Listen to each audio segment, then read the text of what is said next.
Welcome to the Taking Care of Tutu podcast. I'm your host, Meg Ovenoff. I'm so glad that you're here. If you have a second and you would follow us on Apple or Spotify, we would really appreciate it. That helps our podcast. Thank you so much. Today, I'm going to do a solo episode based on a bunch of questions I've been getting from people who want to have a joint trust. This is a usually married couple who wants to have a joint trust. So I'm going to go through why it's not always a great idea to have a joint trust. So the first reason it's not always a great idea to have a joint trust is if you're in a blended family that's not really blended, meaning the kids aren't treated as kids of both of you and you raise them all together, but really that you have a desire to support your spouse for their lifetime if they live longer than you, but then you do want your assets to go back to your children. Throwing all of that in a joint trust is really just going to force the separate sets of children to have to work together while they're grieving in a way that might not be healthy. It would just be a lot easier to have separate trusts. You can still have something that goes to your spouse, but you don't have to have everything in one bucket, forcing all of the kids who may not really know each other or have a good working relationship to have to work together.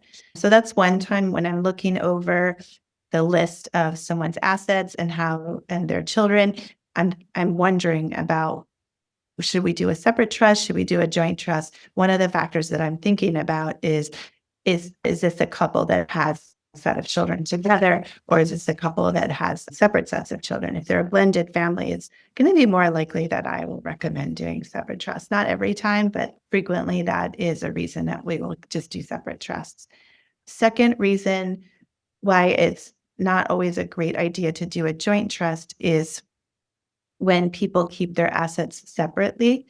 So many times the norm, I think, is still that married couples share their assets, but that's not always what people do. And sometimes even people who have been married for a really long time and share, their children still keep their assets separately.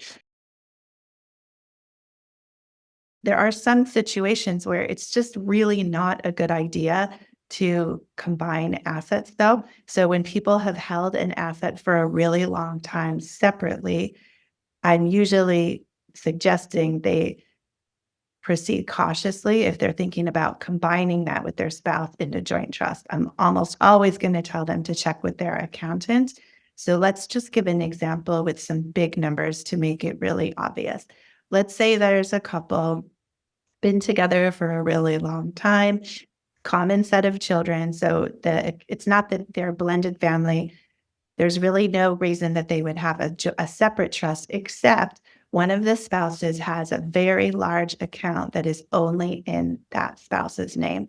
And this is not, something I advise. This is something they started doing, back at the beginning of their marriage, 20 years ago, 30 years ago. So by the time they come to me, let's say the account has $10 million in it. I'm just using big numbers because it'll illustrate the point a little bit better.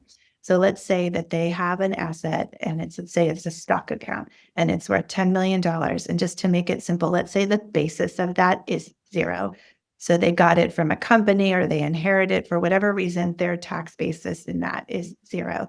And the value of it today is $10 million. And they're saying, why can't I just put that in a joint trust with my spouse?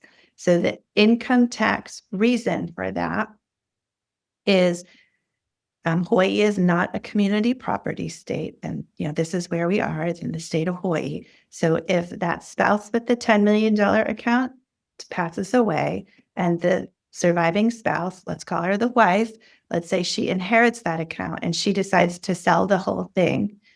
When the husband passed away, that account got a stepped up tax basis to $10 million, which is the current fair market value. So then the wife sells that account for $10 million. How much income tax is due when you sell a $10 million account for $10 million? Zero income tax. Let's say that the couple decides, and usually this is for emotional reasons, not legal or tax reasons. Let's say they decide for emotional reasons that they would feel better if that account was in joint names. So even though it's been separate for 20 years or 30 years, they, for emotional reasons, want to put that in joint names. Same scenario.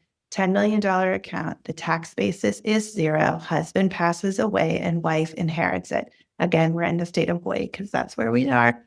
Because her name was on it, half is counted as his, 5 million, and half is counted as hers, 5 million. So if she goes to sell the entire $10 million account, the husband's half, his $5 million, was stepped up in value at the time of his death. So there's no capital gain on that. So zero income taxes due on the sale of that.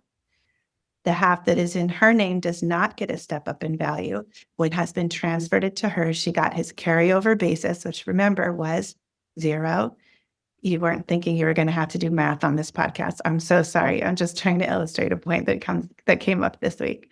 So again, he passed away. His half is valued at 5 million. Tax basis is 5 million because he passed away and it got stepped up. She's holding her 5 million, and her basis is zero. So when she sells the whole $10 million account, she's going to have to pay tax on the gain for her half, which again is $5 million.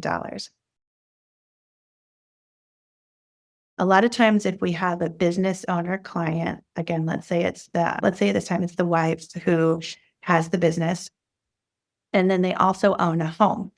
In Hawaii, we're lucky we have this way of holding title called tenants by the entirety, which actually means that each spouse owns the entire asset, the entire house.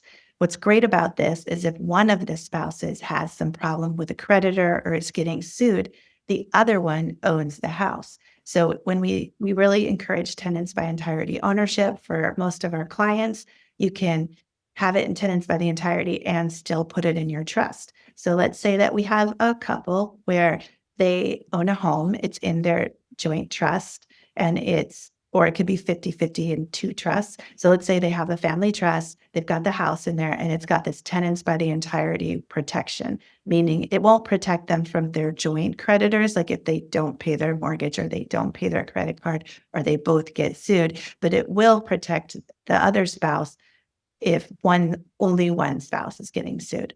So let's say there's a business, and again, we said it's the wife's business. So we want to keep husband off title to that business.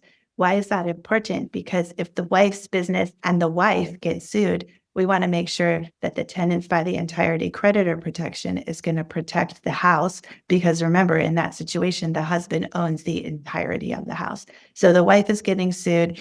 That's terrible. She's miserable, but at least she knows that the house is protected. And in Hawaii, that's usually people's biggest asset. So that is quite a bit of reassurance, even though being sued is terrible and she's going to be going through all that. And that's going to be really hard. She can rest assured that their house or any real estate that they have in tenants by the entirety isn't going to be available to this lawsuit creditor that she might have. And so that's why it's important that we don't really want the husband on the business. So this whole idea wouldn't really work if they own the business 50-50, because then the business is getting sued. They're both getting sued. The tenant by the entirety isn't going to protect that house. So when we are trying to do asset protection using tenants by the entirety, you are usually going to do a joint family trust. We're going to put the house in there and all of their joint assets. Usually it's all of their assets except the business. The business is going to stay in the wife's.